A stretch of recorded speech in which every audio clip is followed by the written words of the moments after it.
Nandito kami ngayon sa SM. Opo muna ako. Hinihintay ko pa si boss. Nag-park. Nauna na ako kasi ang init sa parking space.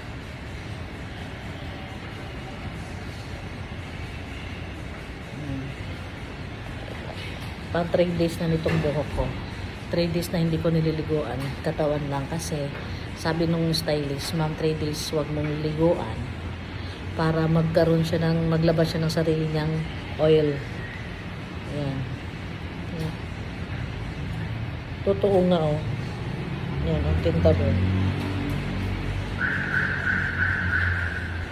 Para pag naligo ka po, naka-ano na siya, naka-produce na siya ng oil.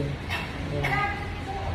Kaya araw-araw for 3 days binabalot ko lang yung ulo ko para hindi siya mabasa. Buong katawan ko lang naliligo. Ayan. So dito ko na siya hintayin. Ikot-ikot muna ako dito kasi may biglang pumasok, umupo na rin doon.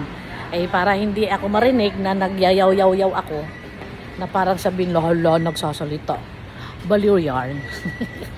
Kaya umalis na ako. Ayan. Nandito ako ngayon sa SM Superstore. Actually, tatawid lang kami dito. Tagal naman ni boss.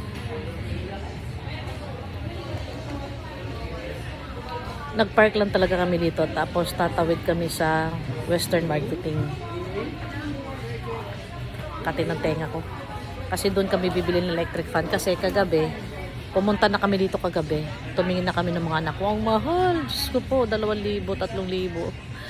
Sa Western Marketing, may mabibili ka pa doon ng ano, yung mga 1,2, mga 800.